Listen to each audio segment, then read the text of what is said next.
உடைக்கும் போதே அந்த சேமியா பார்த்தீங்கன்னா அந்த ஸ்டீமோட பார்க்கும்போது சூப்பராக இருந்துச்சு. அடா வேற லெவல்.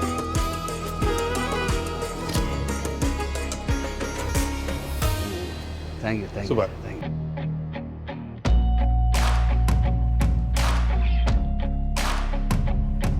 இன்னைக்கு நம்ம வந்து திருநெல்வேலியில் பண்ணுற ஒரு பிரியாணி பார்க்க போகிறோம். நம்ம என்ன பண்ணுறோம் அப்படின்னா டிஃப்ரெண்ட்டாக சேமியாலேயே வந்து ஒரு பிரியாணி ரெடி பண்ணுறோம். இந்த சேமியா வச்சு பண்ணும்போது பர்டிகுலராக பார்த்தீங்கன்னா நிறைய பேருக்கு வந்து அந்த பக்குவம் சரியாக வராது. அதனால சேமியாவை அவாய்ட் பண்ணுவாங்க.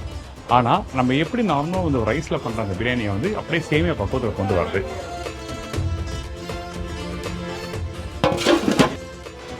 உதிரியாக வரத்துக்கு இதோடைய வறுப்பு தான் வந்து ரொம்ப முக்கியம். நல்ல வறுத்ததுக்கு அப்புறம் தான் வந்து இந்த சேமியா பிரியாணியை ரெடி பண்ணணும். அந்த சேமியா ஹேண்டில் பண்ணும்போது அது என்ன பண்ணலாம், என்ன விதமான சேமியா யூஸ் பண்ணுறாங்க, இந்த மாதிரி நிறைய விஷயம் எடுத்து போகிறோம். இந்த ரெசிபிக்கு நம்ம யார்கிட்ட கேட்டு தெரிஞ்சுக்கணும்னா திருநெல்வேலியில் இருக்க NSK, அதாவது மேலப்பாளையத்தில் இருக்க மிஸ்டர் ஆஷிக் சார் தான் மீட் பண்ண போகிறோம். அவங்க பார்த்தீங்கன்னா கிட்டத்தட்ட க்ளோஸ் டு 30 years மேலே இங்கே கேட்டரிங் பண்ணிட்டு வராங்க.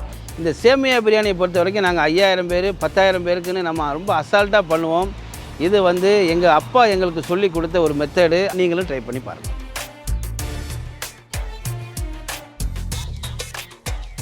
வணக்கம். வணக்கம் சார், எப்படி இருக்கீங்க? ரொம்ப நல்லா இருக்கேன்.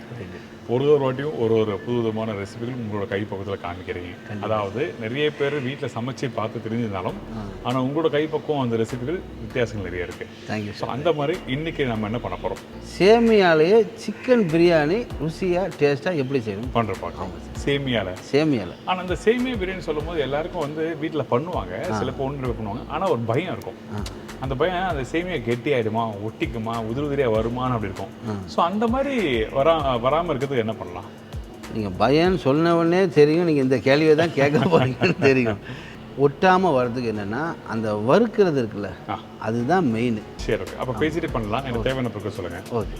இந்த சேமியா பிரியாணிக்கு என்னெல்லாம் தேவை அப்படின்னா 2 கிலோ சிக்கன் எடுத்துருக்கோம், சேமியா 2 கிலோ, வெங்காயம் 400 கிராமு, தக்காளி 400 கிராமு, பச்சை மிளகா 5 எண்ணம், இஞ்சி 100 கிராம், பூண்டு 100 கிராம், ரெண்டையும் ஒன்றா சேர்த்து பேஸ்ட் மாதிரி அரைச்சி வச்சுருக்கோம். தயிர் 200 கிராமு, பட்டை 10 கிராம், ஏலை 10 கிராம், கிராம் 10 கிராம், மிளகாத்தூள் 30 கிராமு, மல்லி புதினா, நெய் 150 ml, கோல்டு வினர் ஆயில் 150 ml, 2 தேங்காவை நல்லா அரைச்சி அந்த 1 லிட்டர் தண்ணி ஊற்றி நல்லா கெட்டியாக பால் எடுத்தணும். இப்போ தேவையான பொருட்கள் நீங்கள் சொல்லிட்டீங்க. ஆமாம். இப்போ ஃபஸ்ட் நம்ம என்ன பண்ண போகிறோம்? ஃபஸ்ட்டு வந்து சேமியாவை நல்லா நொறுக்கி அப்படியே நெய்யிலேயே வதக்குறோம் சார். சரி, ஓகே. வறுக்க ஆரம்பிக்கிறோம் அந்த சேமியா. இந்த சேமியா. ஸோ இந்த சேமியா சொல்லும் போது நம்ம பாயசத்துக்கு வர சேமியா இருக்குது, திக்காக இருக்குது, இல்லை மெலிசாக இருக்குது. ஸோ அந்த மாதிரி ஏகப்பட்ட சேமியா இருக்குது. அது என்ன மாதிரி சேமியா? இது வந்து நமக்கு வந்து நைஸாக பாயசத்துக்கு போடுறோம்ல, அந்த சேமியா தான். இதுலேயே திக்கு சேமியா யூஸ் பண்ணுறது அது போடக்கூடாது. அது வந்து ரொம்ப தடிசாக வந்துடும். அது சாப்பிட்றதுக்கு கொஞ்சம் கஷ்டமாக இருக்கும். ஆமாம். இதுதான் பிரியாணிக்குன்னு உள்ள சேமியா இதுதான். ஆனால் இதை தண்ணியில் போட்டாலே கரைஞ்சிற மாதிரி இருக்கும். ஆனால் இதுக்கு வந்து அந்த வறுப்பு கொடுக்கறது தான் இதில் வந்து ஒரு ஸ்பெஷல். சரி, ஓகே. இப்போ நம்ம என்ன பண்ண போகிறோம்? இதை வச்சு சேமியா வந்து நல்லா நொறுக்கிறேன். ஓகே, மேலே வச்சுறேன். ஆமாம். எப்படி நொறுக்குறீங்க? ரொம்ப தூள் ஆகணுமா? ஆமாம்மா, கொஞ்சம் அப்படி இன்னும் இருக்குல்ல. ஓகே, அவ்வளோதான். அது என்ன சைஸ்? ஒரு இன்ச்சு, ஒரு இன்ச்சு, ஒரு 3/4 இன்ச்சு. ஓகே, அந்த சைஸ் போதும்.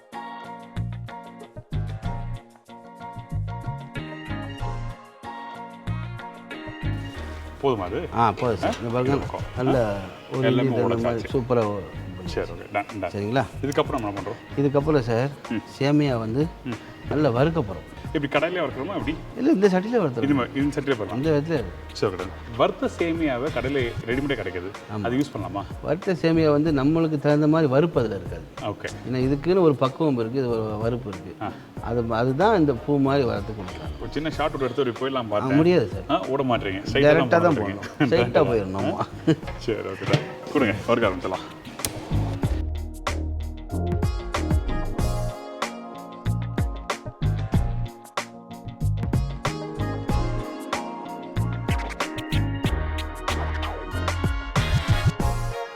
ரொம்ப நாம ஒருத்தரே இருக்கீங்க. ஆமாம் சார். போதுமா? எப்படி இந்த பக்கம் கலர் மாறி இருக்கு? இப்போ வந்து 90% நல்லா வறுத்தாச்சு. அந்த அரிசி மாதிரி சவுண்டு கேட்குது பாருங்க. ஆமாம், அந்த புரியுது பார்த்தீங்களா? இந்த பக்குவத்தில் நெய்யை ஊற்றி லைட்டாக வரும். ஓகே. ஆனால் இந்த இடத்துல இது வறுக்கிறது குறைஞ்சபட்சம் ஒரு 10 நிமிஷம் டைம் எடுத்தது இல்லை? 20 நிமிஷம் ஆகும். 20 நிமிஷம் ஆகும். ஆமாம். ஆனால் இது வறுக்கிறதுக்கு தான் ரொம்ப பொறுமை தேவை. மசாலா ரெடி பண்ணுறதுக்கு வந்து ஒரு பெரிய விஷயமா இருக்காது. டக்குனு பண்ணலாம். நெய் போட்டு வறுத்தோன்னு பாருங்கள் அந்த வாழை அந்த கமகமான வாசம் கமகமான. சரி ஓகே. இதுக்கப்புறம் ஆ இதை ஒரு பேசனில் தட்டி இந்த இதில் மாற்றிடலாமா? ஆமாம் நல்லா ஆற வச்சேன்னு சார். சரி ஓகே. சரிங்களா? இது ஆற வைக்கணுமா? ஆமாம் நல்லா ஆற வச்சு. இங்கே பாருங்க இந்த பக்குவத்தை. ஸோ நெய் போட்ட பிறகு அந்த வாசமும் இருக்குது, ப்ளஸ் அந்த கலர் மாறி இருக்குது. இதான். ஸோ ரெடியானவே மாற்றிடுங்க. வறுத்து வச்சாச்சு. எண்ணெய் ஊற்றலாமா? ஆமாம் எண்ணெய் நம்மகிட்ட கோல்டு விட நான். ஸோ இந்த ரெசிபிக்கு என்ன மாறுமா? எப்படி? ரீஃபண்ட் ஆயில் தான். ரீஃபண்ட் ஆயிலும் நம்ம நெய் தான் ஊற்றணும். ஓகே.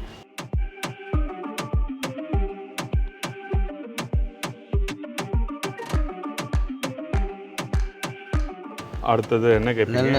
வழக்கம் போல் பட்டை லவங்கம் வழக்கம் போல் எண்ணெய் சூடாகிட்டு இப்போ பட்டை ஏலக்காய். ரைட்டுங்களா? வழக்கம் போல் பட்டை லவங்கம் ஏலக்காய் தான் கேட்பீங்க. அதான் செஃப். ஷெஃப்பா? Chef sir. பிரியாணிக்கு என்ன பண்ணுறது? வெங்காயம். அடுத்து வெங்காயம் சார். ஆயில் நல்லா சூடானோடனே அப்படியே போட்டது தான் இந்த வெங்காயத்தை.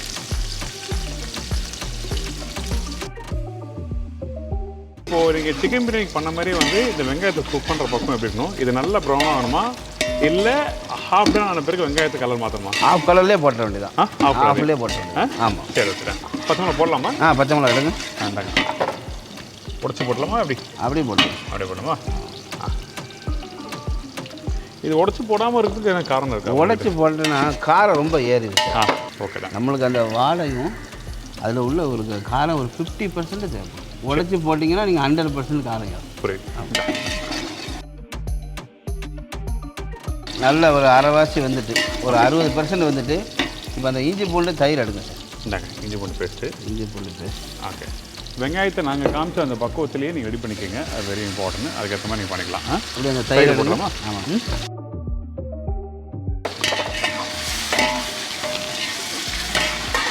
இந்த பக்குவத்தில் இந்த இஞ்சி பூண்டு வெங்காயம் எல்லாம் நல்லா செவந்துட்டு பார்த்தீங்களா? இந்த டயத்தில் நீங்கள் என்ன செய்யுங்க, மிளகாத்தூளை போடுங்க. கலர் நல்லா கிடைக்கும். ஏன்னா வந்து நம்ம இந்த பிரியாணிக்கு எதுவுமே கலர் யூஸ் பண்ண மாட்டோம். ஓகே. இதில் உள்ள நேச்சுரல் கலர் தான் நம்ம இதுக்கு இந்த பிரியாணிக்கு. Okay right. அதனால் வந்து இந்த டயத்தில் மிளகாத்தூளை போட்டு, அதாவது அந்த எண்ணெயிலே வந்து பார்த்தீங்கன்னா அந்த எண்ணெய் கொஞ்சம் இருக்கும், அந்த இடத்துல அந்த மிளகாத்தூள் போடும்போது அந்த கலர் நல்லா என்ஹான்ஸ் பண்ணி தரும். ரைட்டுங்களா? ஆமாம், அதான் காரணம். அதுக்கு தான். ஓகே. மிளகாத்தூள் போட்டாச்சு. அதுக்கப்புறம் மிளகாத்தூள் அந்த மசாலா எடுங்க சார். இந்தாங்க. இது என்ன மசாலா? இது ஆக்சுவலாக இது கறி மசாலாவா கரம் மசாலாவா? ஆக்சுவலாக வந்து நம்ம சீக்ரெட் மசாலா தான். ஓகே. நம்ம நேரலுக்காக அதை சொல்கிறோம். நம்ம வந்து இது எப்படின்னா மல்லி, வத்தல், பெருஞ்சீரகம், மஞ்சள் எல்லாமே வந்து ஒரு வாரம் நல்லா காய வச்சு நல்லா பவுடர் பண்ணி அரைக்கிறது. ஓகே. இது நம்ம வந்து catering special masala. Okay. In case நான் என்ன கேட்குறேன்னா ஆல்டர்னேட்டிவாக இந்த மசாலா பொடி இப்போ கிடைக்காது வெளியே. அப்போ அந்த டைமில் ஆல்டர்னேட்டிவாக இதுக்கு வேறு என்ன மசாலா யூஸ் பண்ணலாம்? அதாவது நம்ம எல்லாமே தனித்தனியாக இருக்குல்ல சார், அதை வாங்கி நம்ம மிக்ஸ் பண்ணிக்க வேண்டியது.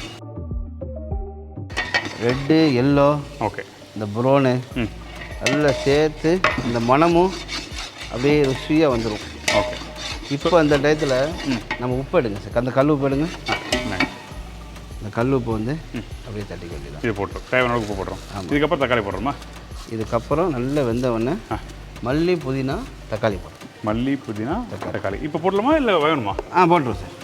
கொண்டாங்க. சரி ஓகே. நாங்கள் மல்லிலாம் லைட்டாக போட்டால் போதும். சரி ஓகே. அந்த தக்காளி தாங்க சார். தக்காளி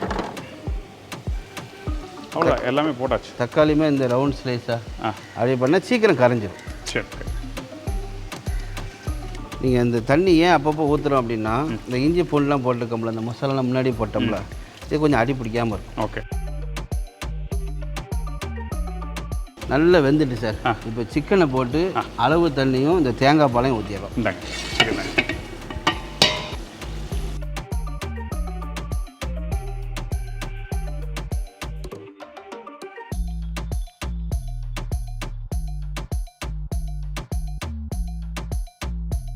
இந்த சிக்கன் வெந்த பிறகு தேங்காய் பால் ஊற்றுறோமா? எப்படி? லைட்டாக ஒரு 50% வெந்தால் போதும். ஓகே. அதுக்கப்புறம் தான் தேங்காய் பால் ஊற்றுறோமா? அப்போ தான் இந்த மசாலா வந்து பார்த்தீங்களா, இந்த மசாலா அப்படியே அது நல்லா அந்த ஒரு ரெடிஷ் மசாலா அந்த நல்லா சேர்த்து பாருங்கள். சரி ஓகே. உப்பு உரப்பு இந்த சிக்கனில் ஏறணும். ஓகே. அப்போ தான் நல்லா சாப்பிட சக்கை மாதிரி இல்லாமல் ஓகே, உப்பு உரப்பு புளிப்பு ஓகே எல்லாம் அப்படி சேர்ந்து ஒரு சரி ஓகே. அப்போ இந்த சிக்கன் வந்து பிறகு தேங்காய் பால் ஊற்றுறோம். ஆமாம் சார். சிக்கன் வேகட்டும், அதுக்கப்புறம் பார்க்கலாம்.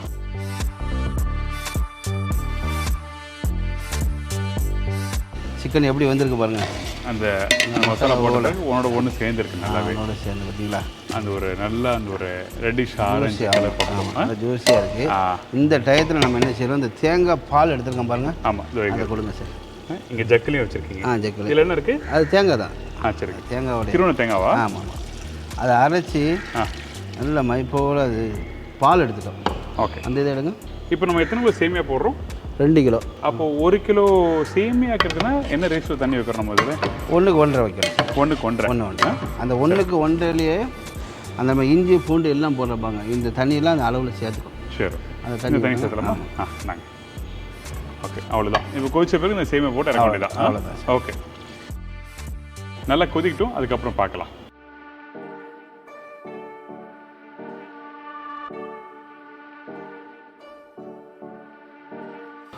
சார்.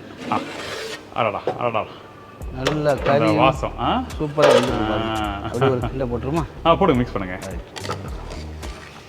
இந்த டயத்தில் சார் ஓகே நம்ம சேமியாவை போட்டு நல்லா மிக்ஸ் பண்ணிட்டேன்னு வைக்கலாம். ஓகே, தம்மு சூப்பராகிடும். அந்த இந்த வாசம் பார்த்தீங்கன்னா அந்த கொத்தமல்லி புதினா அந்த இஞ்சி பூண்டோட வாசம், பிரியாணிக்கான ஒரு வாசம் அது அப்படியே கிடைக்கும். கண்டிப்பாக. ஆமாம். சரி ஓகே, போடலாமா? அது போடலாம் சார். இப்போ நம்ம இந்த சேமியா போடும்போது அந்த சிக்கன் வேகிற பக்கம் எந்த அளவுக்கு இருக்கணும்? சிக்கன் ஆல்ரெடி 50% வெந்துட்டு. ஓகே, அந்த டயத்தில் நீங்கள் போட்டோன்னா முழுசாக நீங்கள் சிக்கன் வந்து போட்டோன்னா சேமியா போட்டு கிண்டி தம்மு ஆவச்சில் எல்லாம் உடஞ்சி போயிடும். இந்தாங்க சேமியா தாங்க.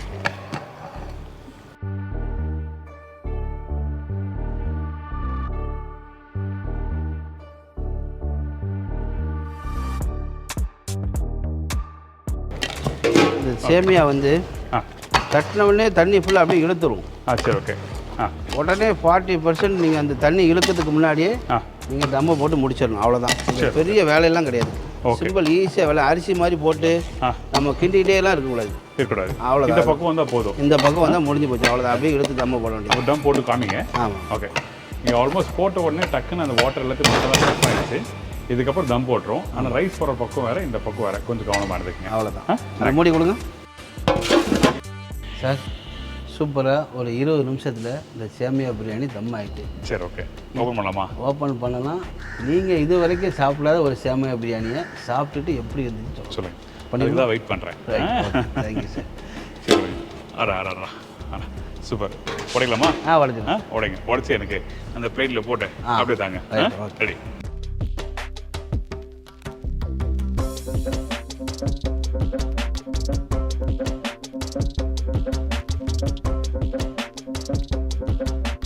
அது உடைக்கும் போது அந்த சேமியா பார்த்தீங்கன்னா அந்த ஸ்டீமோடு பார்க்கும்போது சூப்பராக இருந்துச்சு. சூப்பராக அருமையாக இருந்துச்சு.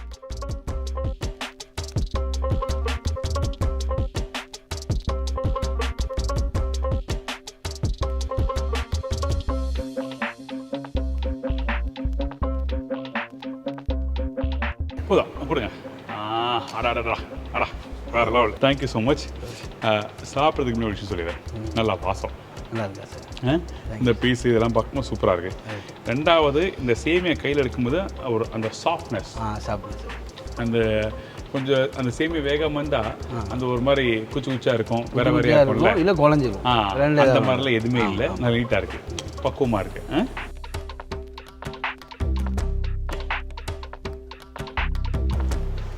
சாப்பிட்டா இருக்கா? அந்த சேமியா அந்த சாஃப்டாக இருக்குது. அது கூட அந்த செகண்ட் டிஷ்ஷில் அந்த காரம், அந்த புளிப்பு, அந்த புதினா, கொத்தமல்லி, அந்த வாசம் எல்லாமே அப்படியே இது இருக்குது. அப்படியே சூப்பராக இருக்குது. தேங்க்யூ. சூப்பர். பக்குவமாக இன்றைக்கி வந்து இந்த பிரியாணி எப்படி பண்ணுறது சொல்லிட்டு தெளிவாக விளக்கமாக வந்து சொல்லி கொடுத்துருக்கோம். ஐம் ஷோர் டெஃபினட்டாக உங்கள் எல்லாருக்கும் உங்களுக்கு பிடிக்கும். கண்டிப்பாக ட்ரை பண்ணி பாருங்கள். ரொம்ப நன்றி. Thank you sir. Thank you so much. எனக்கு ஒரு நம்பர் கொடுங்க. உங்கள் வீட்டு இல்லை விசேஷங்களுக்கும் டிஃப்ரெண்ட்டாக வந்து இந்த மாதிரி சேமியா பிரியாணி சாப்பிட்ணுன்னா எங்களை கான்டாக்ட் பண்ணிக்கங்க. சென்னையிலையும் திருநெல்வேலியிலுமே நம்ம பிரான்ச் இருக்குது. நம்ம கம்பெனியோட நேம் பார்த்தீங்கன்னா NSK கேட்ரிங் சர்வீஸ். என்னுடைய பேர் வந்து MN ஆசிக். என்னுடைய ஃபோன் நம்பர் வந்து 984303 16163. இந்த மாதிரி சேமியா பிரியாணியை உங்கள் வீட்லையும் உங்கள் குடும்பத்தோட பிள்ளைங்களுக்கு எல்லாமே வந்து செஞ்சு கொடுத்துட்டு பார்த்துட்டு எப்படி இருந்துச்சுன்னு எனக்கு ஒரு ஃபோன் பண்ணி சொல்லுங்கள். இந்த 30 வருஷம் எக்ஸ்பீரியன்ஸுக்கு எனக்கு ரொம்ப சந்தோஷமாக இருக்கும். நான் இது வரைக்கும் நிறைய வந்து சீரக சம்பா ரைஸும் பாஸ்மதி ரைஸும் நிறைய இதில் பண்ணி ஒரு பக்கத்தில் காமிச்சிருக்கேன். ஆனால் உங்களோட பக்குவத்தில் அந்த சேமியா பக்குவமாக எப்படி கொடுக்குன்னு சொல்லி நீங்கள் கொடுத்துருக்கீங்க. ரொம்ப நன்றி. தேங்க்யூ. ட்ரை பண்ணி பார்த்து ஃபீட்பேக் கொடுங்க. இதே மாதிரி நான் இன்னொரு நாள் இன்னொரு ஊரில் ஒரு புது ரெசிபி சந்திக்கிறேன். நன்றி, வணக்கம். சி பாபா டேக்கர். Thank you so much. நன்றி.